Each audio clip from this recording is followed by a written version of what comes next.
keen on this.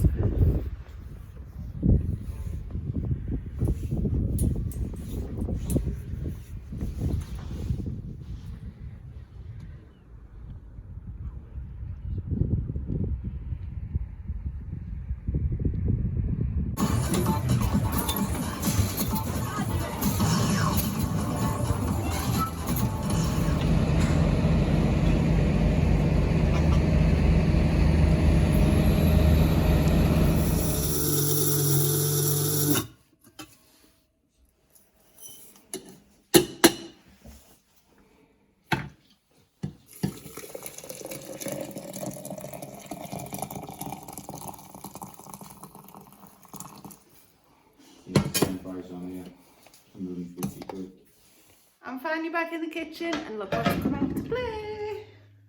Pressure canner is back out, but for today I'm going to be making stock in it.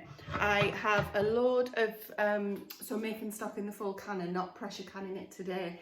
So I have a load of what I thought was beef bones. It's not, it's turkey bones from when we processed the turkey. So one thing I want to get done today is try and get one of the big freezers emptied, just, you know, back to the whole electricity costs and things like that. And one thing that I said I was going to do when I was on holiday or not at work is get everything pressure canned that I can. So we're starting that today, but in order to do that I need to make a huge amount of stock to use all of the bones. We don't want to waste anything. So I'm going to make the stock in the pressure canner, as I say, and I'm going to put it on the camp chef outside because I don't want to be using the electricity because it's going to be on for like 8 hours. So we're busy outside in the garden. Stephen's going to be there making, he's doing a new outdoor cooking area. We're going to be toing and froing so we can keep an eye on the flame on the camp chef just to make sure that it's not blown out because it's a little bit breezy today, but it should be good. So I'm going to chop up a load of veg and get that put in with the turkey carcasses, and I might need another stock pot that I've got as well. So we'll see how we get on, but I'm going to get busy doing that.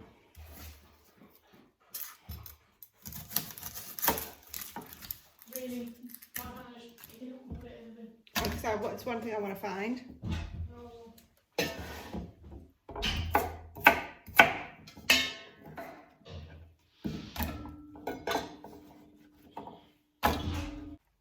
Because this is for the winter, I'm adding a whole boat of ginger root. So I've just chopped that up, and I'm also going to put in quite a few garlic cloves that I've got left as well. I will season it, salt and pepper. So at the moment in there I've got a load of celery scraps that I cut and didn't use, ginger, carrots, onions, extra onions. Some I have skinned, some I've left with bits of skin on because that just adds a nice colour to the stock. And leeks as well, so the leeks that are really small from the garden that I haven't had chance to use yet. And I'm going to add the garlic now. So we're coming to the end of our garlic. So these are getting a little bit past their best, but these are actually looking quite good. So I'm going to literally throw the whole cloves, whole bulbs even, in there.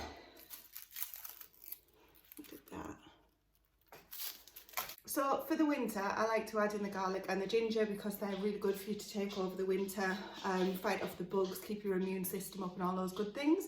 I'm also going to add in a couple of glugs of apple cider vinegar. Some people say it helps draw out the nutrients out the bones. If not, it doesn't do it any harm. Apple cider vinegar is really good for you. I'm going to season it with salt and pepper, and I'm going to go and grab some herbs out of the garden. So I'll throw in quite a few bay leaves. Maybe some rosemary, I've got some thyme, oregano. I'll see what I fancy and what looks good when I'm out there. And then I'm going to take this outside. The turkey carcasses are actually in the fridge in the stores that we've got out there. You can hear the dog walking around on the floor.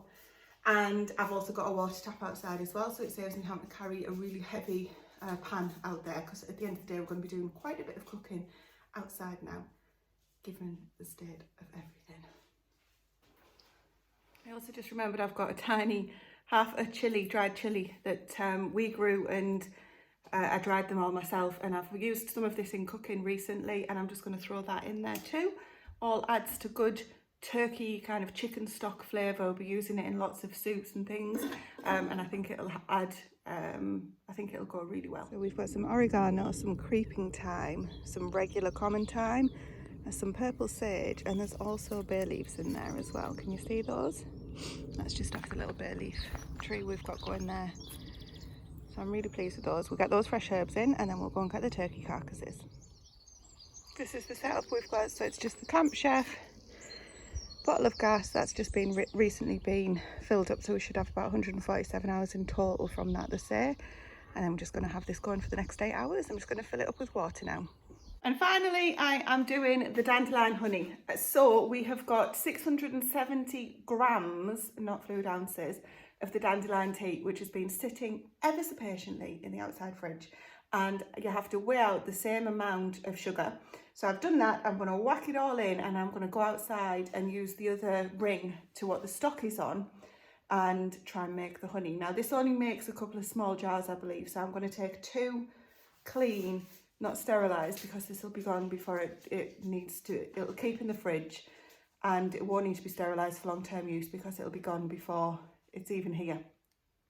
So I'm going to take 2 small, right, put your teeth in, Tracy. I'm going to take 2 500ml jars and we'll use those, and if we like it, then I'll make another batch at some point and I will do sterilised jars, long-term preservation, all of that good stuff. But for now, this will be used immediately, so don't worry about that.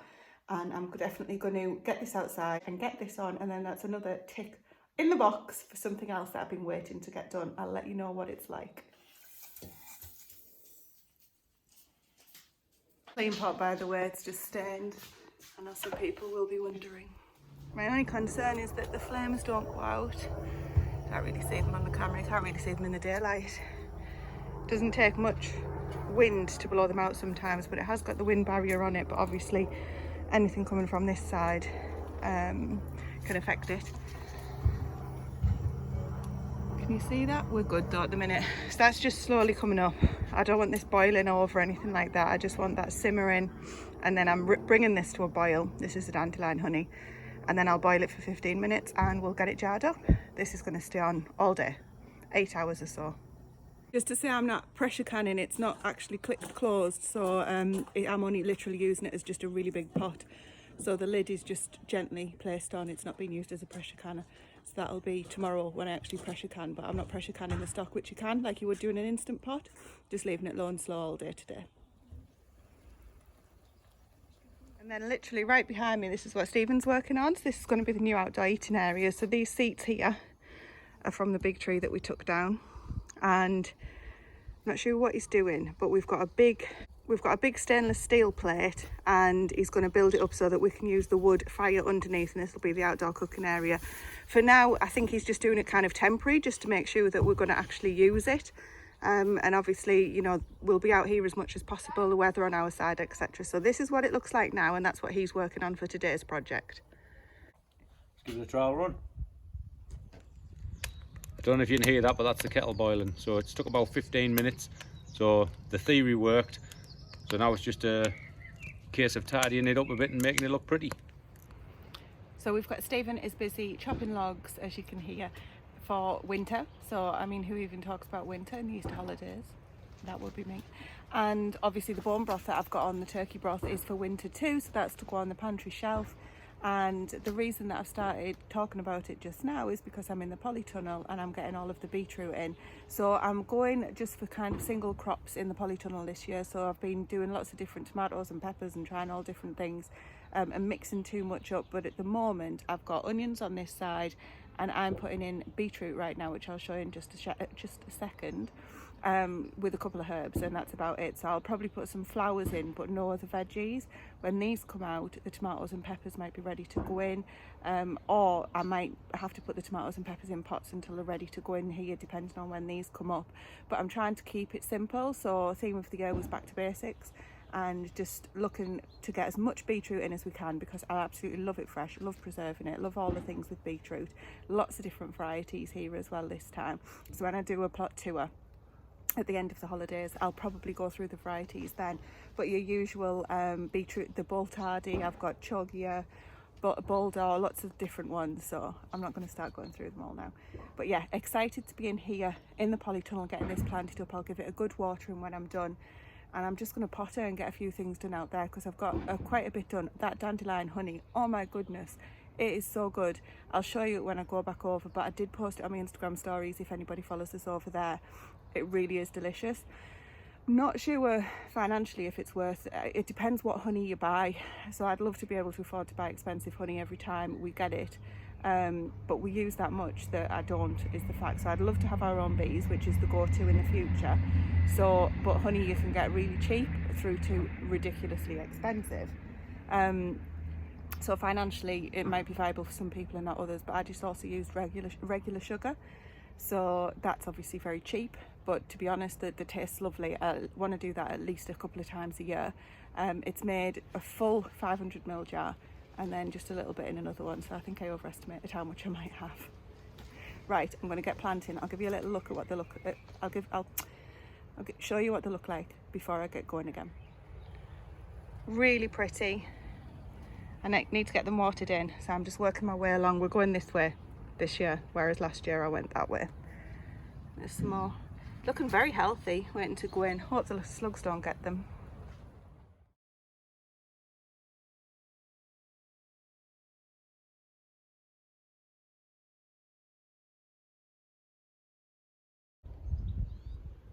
Right, so that's about an hour of chopping and stacking. Can't bother to do any more. So we've got quite a bit there. We just keep that behind this old farm gate that was left here when we came. So that'll just keep stored behind there. Eventually I might put a canopy up there to keep it dry, but if not, I'll just throw some tarpaulin over it in the winter. We've still got a tiny bit to go at, so we've got all that to go at, and then there's another big pile right over there where the tree is. It's a big pile over there. But that's enough for me for today. I'm going to crack open a can and see what Tracy's getting up to. This is the damson tree. I don't think I've ever seen so much blossom on it. Isn't that wonderful? And next to it's the cherry tree, which, to be honest, we battle with every year with the birds.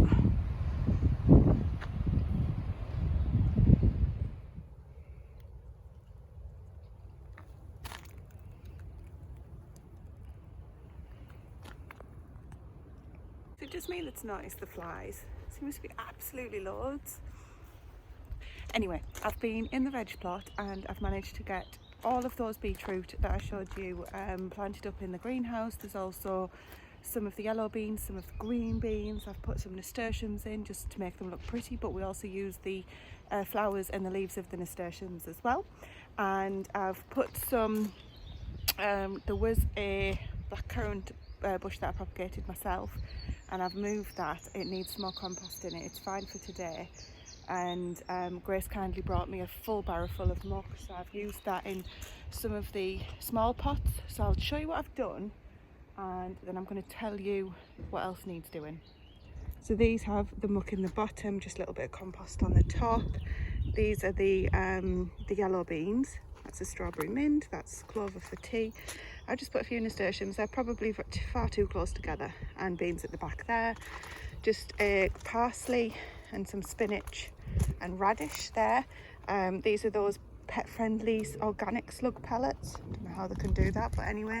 And then the rest of the beetroot also have the pellets on as well, because we get invaded terribly here. So I'm pleased it's starting to look like it's coming together, at least in here. What's up next is I'm going to take these kale out, feed them to the pigs, and those are just ready to go on the compost bin. Can't remember if these are cabbages or cauliflowers. So either way, they need to be eaten soon, because the idea is this is the next bed that I want to clear. It'll take no time at all to do, so that needs doing, and then I'll be able to get that planted up. I'm not going to tell you what I'm putting in there yet because I don't know myself. The radish are coming up in between the potatoes, and you can see as well we've got our first of the potatoes showing. So I will get those banked up when they start coming through, and if there's going to be a frost, then I'll get them covered, because obviously they'll get blackened with the frost. And look at this, the comfrey. I told you, do you remember on the other vlog I said Jack by the Hedge takes over this area, and there's no path here in the summer? It's starting already. So this comfrey here, I think there's 4 plants here, only 3 seem to be showing, maybe I'm wrong. I think I'm going to move it. It just takes over every year and I lose like at least a third of this bed, and I'd like to get this bed planted up. Again, I'm not 100% sure because I hadn't made that decision, but it's just a waste, so I think we'll get those moved to the bottom because really it's more for animal feed that we use it for, and the animals are all down the bottom now, so that's on my mind at the minute. I think I might do that, and then I can get carrots sown maybe. I'm not sure what's going to go in here yet, but over the next couple of days before I get back to the office, all of this will be decided at least. So hopefully I might ask Stephen to give us a hand with those because they're supposed to be able to get transplanted and come back to life quite well. So we'll see. Anyway, one more thing to show you. Oh, we've got a few parsnips coming through. They're doing okay. Look a bit dry, but they have been watered yesterday, so they're probably okay. Here we've got, oh, I need to put the pellets down on those, but we've got all of the rest of the brassicas. And this is deja vu of last year. They looked so good last year, and then the flippin' slugs came and decimated everything in one night. One night. The pigeons got the ones outside, the slugs got the ones in here, which is why I use the pellets. So I'm going to go and make sure I get those covered up. Otherwise they'll be gone before we know it. And I think that's about me done out here for today. We're all still quite full after lunch, so I think we'll just have a simple tea on the new outdoor cooking area, which I'm really excited about using. More on that to come. I'll show you what it looks like tonight though, but I'm on about how we're going to use it and things like that. We'll get that, we'll get more information across soon on that. But for now, I've got an errand I need to go and run, and I think that's me done out here for now. And then see what tonight brings.